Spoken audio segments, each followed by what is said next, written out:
What happens when a cop with a power complex meets a woman who outranks Jim in every way that matters? It started on a Wednesday night AI, late just after 11 o'clock TPM. The kind of time when the streets of Toledo, Ohio are mostly empty except for the occasional shift worker heading home or someone like Lieutenant Colonel Adrian Wallace. Driving through town after wrapping up a base meeting 2 hours south, she was in her governmentist black SUV windows, slightly tinted, nothing flashy, just clean, simple, and quiet. Like her adrenaline had been on the road for a while, humming low to the rhythm of the tires against the pavement there. Mind already halfway home, she wasn't speeding, wasn't swerving, wasn't doing anything unusual, but Sergeant Daniel Mercer saw something else. Parked just off Reynolds Road, he was tucked in his usual spot, sipping lukewarm coffee and scrolling through his phone. Bored, the shift had been dragging, no calls, no action. And now here came an unfamiliar car. He tossed the cup into his passenger side and pulled out. The lights came on before Adrienne could even register. The cruiser behind her slowed down, blinked once, then pulled over to the side of the road. Calm, controlled, just like she'd been trained. At the door of the patrol car slammed hard. Watched in the side mirror as a tallman approached, hand already resting on his holster flashlight in the other hadn't come to the passenger window. He went straight to hers, license and registration. He said no greeting. Adrienne kept her hands visible. Roll at the window halfway down. Officer, may I ask why I'm being stopped? Mercer squinted, shining the light directly into her face. You were drifting between lanes, didn't signal. Looked like you might have been under the influence. She raised an eyebrow. I wasn't license and registration, he repeated. Louder this time. Adrienne didn't argue. She moved slowly, deliberately reaching into the glove box for her documents. As Shay handed them over, she added, That's a government vehicle. I'm a federal employee. Mercer glanced at the ID and said nothing for a moment. You military?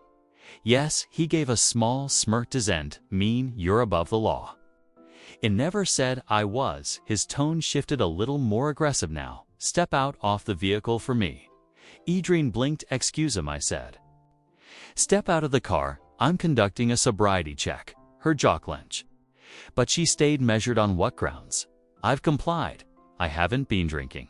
I'd like to know the reason. Mercer took a step closer. Now you're enforcing a lawful order. Adrienne didn't move. No, I'm asking for clarification. Hadn't like that. He opened her door himself. I need you to exit the vehicle. That was when she quietly turned on her phone camera and hit record. Just so we're clear.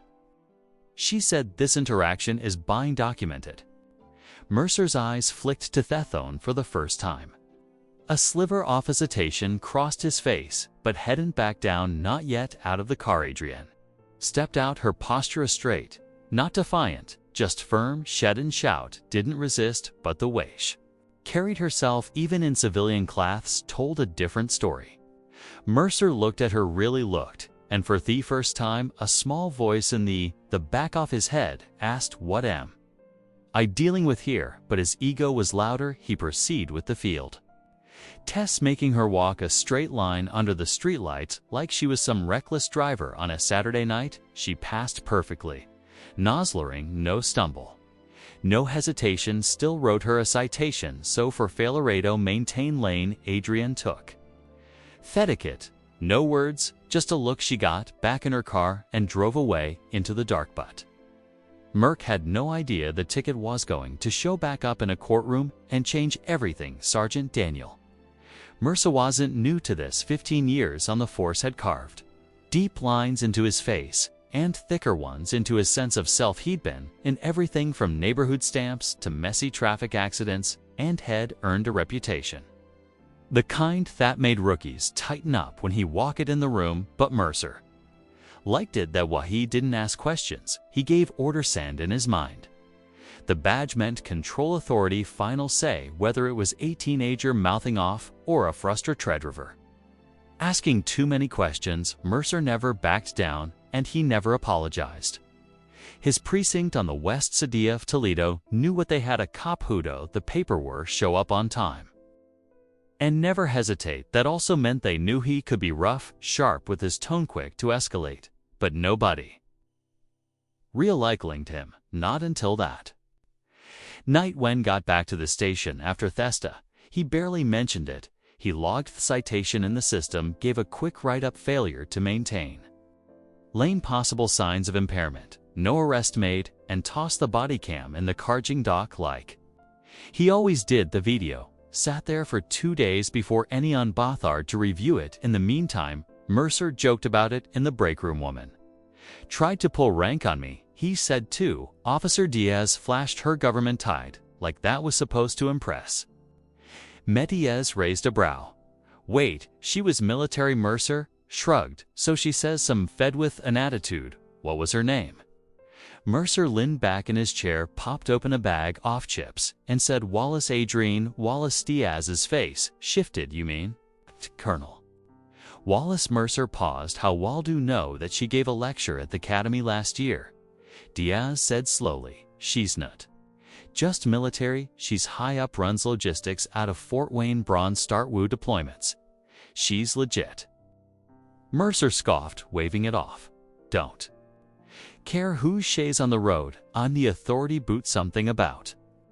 Diaz's tone lingered at that small note of caution, of respect. Egypt at Mercer's usual armor. Still hadn't go back and watch the footage, hadn't think twice about the ticket in his head. It was already done and buried. But it wasn't, because Wall had filed a formal complaint the next morning, not just with internal affairs, with the office of the Inspector General, and she was in alone. The video she recorded had already been passed along to her legal team, and a copy was quietly making rounds through the military chain. Off command, Mercer didn't know any of this yet. He was back in his routine, corresponding to minor calls, barking 8 people during traffic stops, carrying himself like a man who couldn't be touched because for years he hadn't been. The system had protected him. Supervisor Shad looked the other way. Union reps had shot down complaints, and Mercer had Kumito believe the rules didn't apply to him's way, they did to everyone else. Butna, there was someone on the other side. Wasn't afraid, someone who didn't chill, didn't fight, didn't crumble. Shed just documented everything, followed protocol, made one phone call at the right time to the right office, and she had receipts. But Mercer didn't see it coming until the envelope hit his desk marked formal inquiry. Adrienne Wallace wasn't the kind of person who made noise for no reason. She wasn't dramatic, she wasn't confrontational, and she sure didn't have time to chase down every small injustice that came her way. Note after 22 years in uniform, 2 tours overseas, and enough close calls to make most people fold. But this time, it was different, because she wasn't just thinking about herself. She was thinking about every young soldier she mentored, every civilian she'd seen mistreat without any to speak up for them, every woman, especially every black woman, who'd been forced to swallow their pride just to avoid making things worse, and she wasn't doing that anymore. Back at Fort Wayne, Indiana, Adrienne sat in her office that morning after the stop, staring at her screen. She'd barely slept, not because she was angry, though she was, but back because the whole thing kept replaying on her head. The way he talked to her like she was nothing, the way his hand hovered over his holster, the way he tried to bait her into reacting. She knew the script, knew what could have happened. Adif, she hadn't kept her tone, even knew exactly how fast things could go wrong, even with the camera rolling. Her aide Sergeant Daniels poked his head in. You good, ma'am? Adrienne looked up, expression calm but focused. No, but I'm handling Neve. I've stepped in, closed the door behind him. I saw the footage, he said. You want me to loop in the bus attorney already? Donish said. Daniels hesitated. You sure you want to go public with it? Adrienne leaned back. I'm not looking for headlines, I'm looking for accountability. And she'd spent her entire career leading with discipline, with integrity. Her rank wasn't just something she wore on her shoulder. It was something she earned through years of work, through decisions that affected lives. She'd commanded convoys across Dangarusa and coordinated relief efforts after hurricanes. She'd been responsible for soldiers, supplies, and security cross 4 different continents, but none of that had mattered when she was pulled over.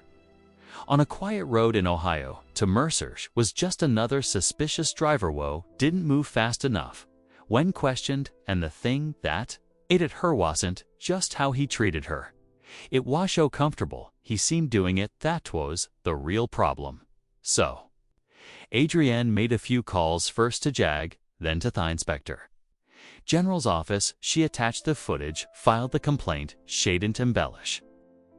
She didn't dramatize, just told the truth, backed by video, and let the facts stand on their own. By the end of the week, the story had started to circulate within military legal circles. It hadn't hit the media not yet, but Mercer's name was now attached to an internal investigation. The department's legal counsel had been notified, and Adrienne, she kept working, kept showing up, didn't mention it unless asked, but behind the scenes, she was preparing something else. Because her lawyer had suggested that the stop wasn't just inappropriate, it might have violated federal policy considering her government status in the absence offerable cause, and if it came to it, go to court. Adrienne didn't flink out that she welcomed it, but Mercer still didn't believe this would go anywhere, not until he was told to appear in front of a judge. The envelope was thin, nothing flashy, just a plain manila folder with his name typed on the front and a return address from the Lucas County Civil Court. Mercer tore it open in the parking lot, half distracted, figuring it was just another traffic summons or departmental, but it wasn't. It was a notice to appear, a formal civil rights complaint that had been filed. The plaintiff, Lieutenant Colonel Adrienne Wallace. The charge of violation of constitutional rights during a traffic stop, including unlawful detent, intimidation, and abuse of authority. Mercer stood there for a minute, staring at the paper, then he laughed out loud. "No way," he muttered.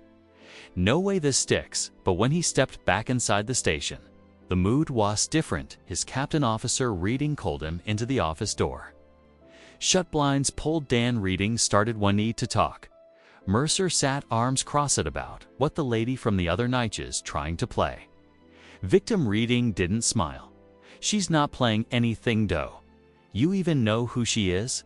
"I don't care who she is. She got pulled over at Tedsmog, and now she's mad. I didn't kiss her shoes." Reading leaned forward. "She's not just some random motorist, she's a lieutenant colonel. A combat veteran, hair accord spotless, her connections airy deep, and she's got the whole thing on tape from 2 angles, yours and hers." Mercer scoffed. "So what, we just roll over, say sorry, because she's got some stripe snow? But we don't pretend this is nothing gather. You're going to court, and if this gets out, and it will, it's going to blow up still." Mercer couldn't shake the arrogance. "She didn't even get arrested. I didn't touch her. I was following Prosser." "You were on edge," Don escalated. "You treated her like a suspect bear.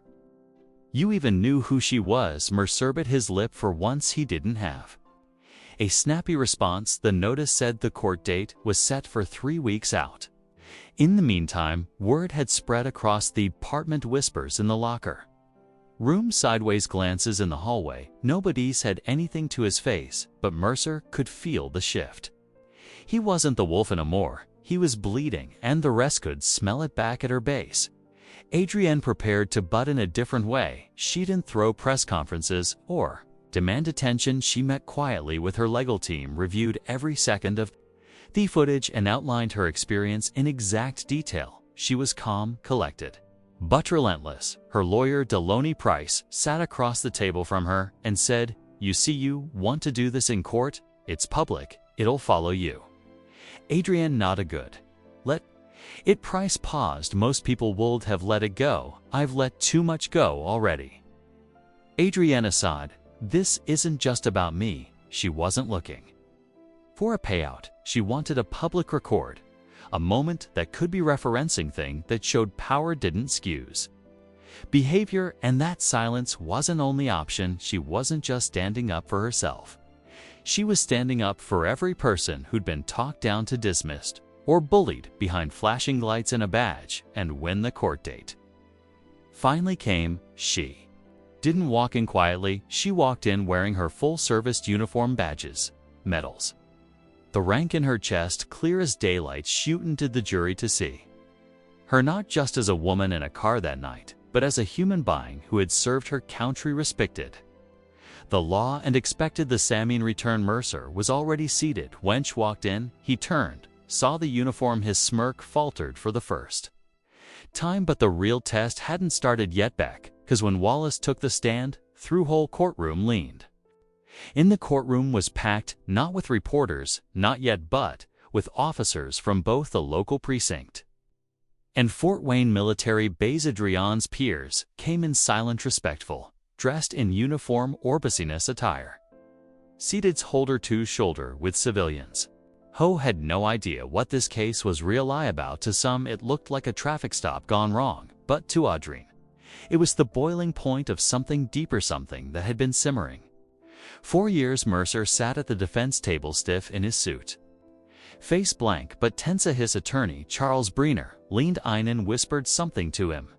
Mercer didn't blink, he just kept his eyes on the judge. Then Adrian was called. She stood, adjusted her collar, and walked to the witness stand with the same quiet discipline she'd used leading convoys through dangerous zones. She didn't rush it in, falter. Every eye in the room wassen her ribbons, caught the light. Her posture demanded respect, not because of who she looked, but because of who she was. The judge cleared his throat. Colonel Wallace, thank you for your service. Yome.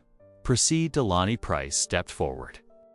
Not missing a beat, Lieutenant Colonel Caldew described the night of January 17. Adrian spoke plainly. I was driving back from a meeting at the Indiana Guard Reserve around 11:15. I was pulled over by Officer Mercer. There was no erratic driving, no signs of intoxication. I was compliant. I asked reasonable questions, responded with aggression. She kept their voice steady. No edge, just truth had demanded. I exited the vehicle without explanation. When I asked why, he repeated demand, louder at that point. I turned on my phone to record the rest of the stop. Delon nodded. Did you ever refuse a lawful order? No. Did you resist in any way? No. Did you identify yourself? Yes. I informed him I was a federal employee, that I was driving a government vehicle. The courtroom stayed silent, not going, no rustling, just her voice and the soft scratching of pens on paper. Came the playback first. Adrian's phone footage, steady, clear, damning 10th body cam. It showed everything: Mercer's tone, his posture, his hand hovering near his weapon, even when she was fully cooperative. The unnecessary field test, the dismissive attitude, wench past it. The jury didn't speak, they didn't need to. You could feel the shift in the air. Then came cross-examination. Breener approached Vestant with that careful tone lawyers use when they're trying to look respectful but dig deep. Lieutenant Colonel Wallace, with all due respect, is it possible that officer Mercer was simply following protocol?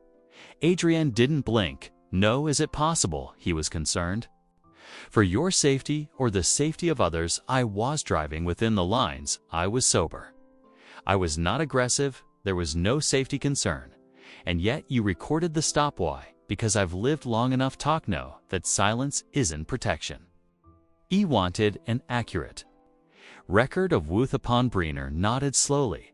So you'dn't believe officers should have a discretion during stops? Adrian looked at them and said calmly, attained. I believe discretion must be paired with discipline. That badge isn't a free pass, it's a responsibility. That line hit even the judge. Paused before asking the next question. Then it was Mercer's turn. He walked up to the stand, not to testify, but to watch as the footage played again, this time frame by frame. Every pause, every clip a response, every time he looked at her like she wasn't human. The prosecutor lined in. Sergeant Mercer, why did you ask her to exit the vehicle? Mercer stiffened. She looked evasive. Did she disobey any of your commands?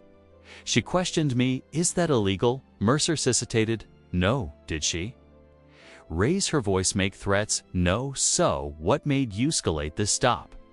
No answer. Sergeant Mercer, were you aware she was a lieutenant colonel in the U.S. Army? Not ath. time, and if you had known Mercer's voice dropped, I probably would have handled it differently." The room went quiet again.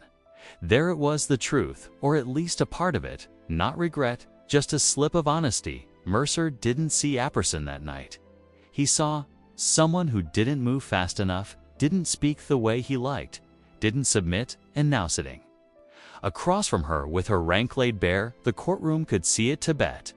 The trial wasn't over, because now jury had to decide what accountability really looks like. 3 days passed before the verdict came in. The courthouse was quieter this time.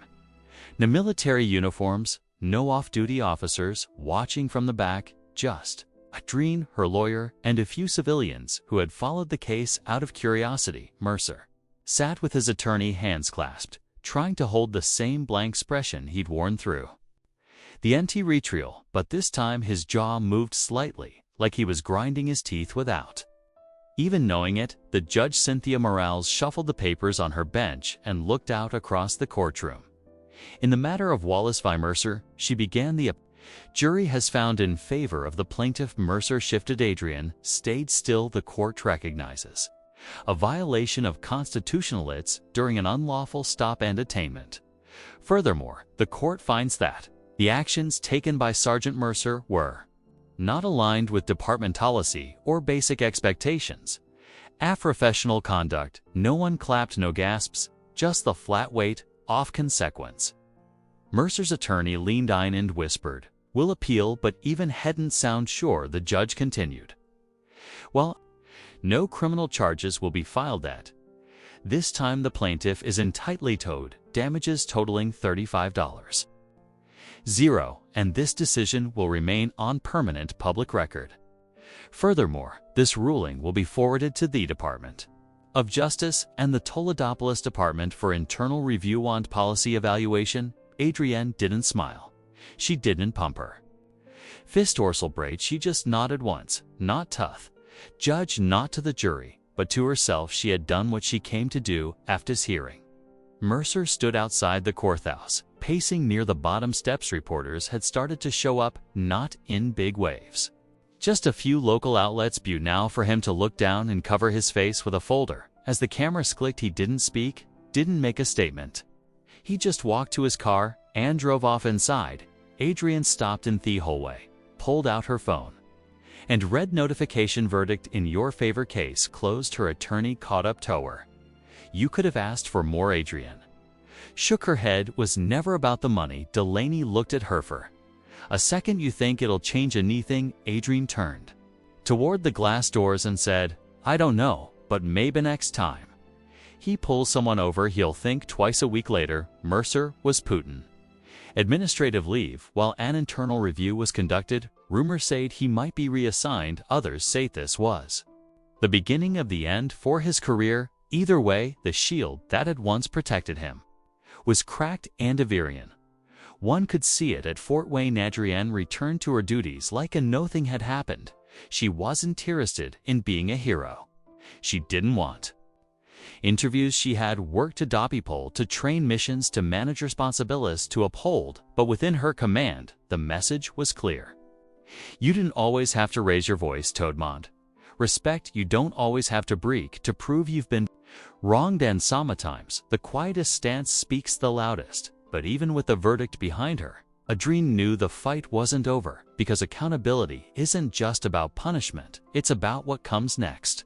Months later, Adrienne stood in front of a room filled with young recruits at Fort Wayne. Most of them had only been in uniform a few weeks. Fresh faces, open minds, hungry to serve. She wasn't there to talk about combat strategy or logistics. This time, she was there to talk about leadership and what it means when no one's watching. She looked around room and asked a simple question: how many of you think a uniform atomically earns you respect? A few hands went up, some half-hearted, some confident. She nodded. I understand, we too think that, but here's the truth: respect isn't something you're owed.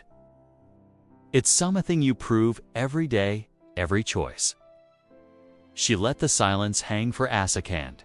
Same goes for power, she continued.